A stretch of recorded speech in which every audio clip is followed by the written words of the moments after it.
Welcome to Rajat shorthand. Dictation शुरू होगा 5 second बाद। स्टार्ट। महोदय, कोसी नदी, जिसे शोक और दुख का सूचक माना जाता है, इस वर्ष फिर अपने प्रकोप से महान हानि का कारण बनी। अब इस नदी पर काबू पाने और इसकी उपद्रवी लीला समाप्त करने के लिए भी योजना तैयार हो गई है। इस योजना की रूपरेखा तैयार हो चुकी है और निर्माण का काम हाथ में लिया जा चुका है। आशा है इस योजना के निर्माण से बड़े पैमाने पर जनसाधारण को सेवाएं उपलब्ध होंगी। जब यह नया परीक्षण सफल होगा तो महान योजनाओं के निर्माण में और भारत की महान जनशक्ति के उपयोग के संबंध में हमारी जानकारी और अनुभव में महत्वपूर्ण वृद्धि होगी।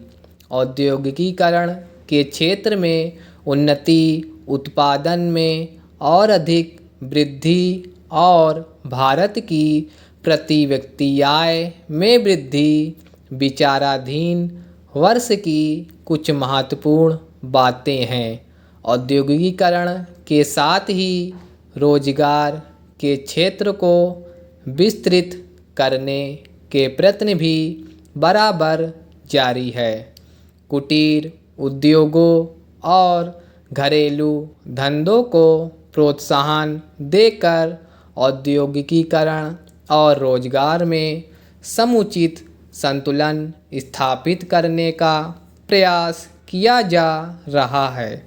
यह बात सभी स्वीकार करते हैं कि यदि भारत के जनसाधारण को उदासीनता और हार मानने की भावना से मुक्त करना है तो बढ़ती हुई बेरोजगारी को दूर करने का उपाय करना होगा। इस दिशा में घरेलू उद्योग धंधे बहुत से लोगों को आंशिक या पूर्ण उपयोगी काम देकर इस समस्या का बहुत कुछ समाधान कर सकते हैं।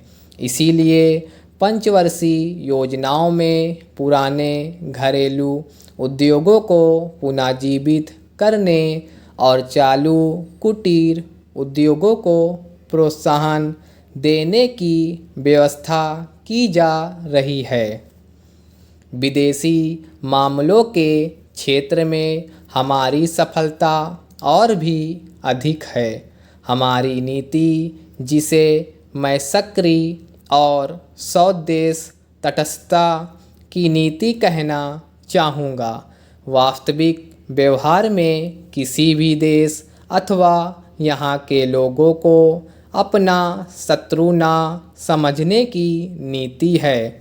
इस नीति के फलस्वरूप हमें विश्व शांति के पक्ष की कुछ सेवा करने का अवसर मिला है। हम प्रसन्न और आभारी हैं कि संसार के राष्ट्रों में भारत का स्थान इतना ऊंचा है। इंडोचीन निरीक्षण और नियंत्रण अंतर्राष्ट्रीय आयोग की अध्यक्षता हमने स्वेच्छा से स्वीकार की है और हमारे नागरिक यथासाध्य उस देश में शांतिपूर्ण निर्वाचन संबंधी समस्याओं का सामना कर रहे हैं। हम सभी राष्ट्रीय अथवा अंतर्राष्ट्रीय समस्याओं का निपटारा शांतिपूर्ण ढंग से चाहते हैं। मुझे बहुत प्रसन्नता है कि भारत में फ्रांसीसी बस्तियों की समस्या शांति और सद्भावना के वातावरण में सुलझ सकी है। शांतिपूर्ण प्रणाली की सफलता का वह एक महत्वपूर्ण उदाहरण है। दुर्भाग्य से भारत में पुर्तगाली बस्तियों की ऐसी ही समस्या को सुलझाने की दिशा में प्रगति नहीं की जा सकी। मैं आशा करता हूँ कि पुर्तगाल इन बस्तियों में रहने वाले लोगों के स्वाधीनता के अधिकार को स्वीकार करेगा और फ्रांस और ब्रिटेन की सरकारों का अनुसरण करेगा। जैसे ही यह वर्ष समाप्त हो रहा है, हम अपने सबसे निकट के पड़ोसी पाकिस्तान के साथ अपने संबंधों में अपने सुखद परिवर्तन देखते हैं। पाकिस्तान के लिए हमारे हृदय में सदैव से पूर्ण सद्भावना और शुभकामनाएं हैं। स्टॉप।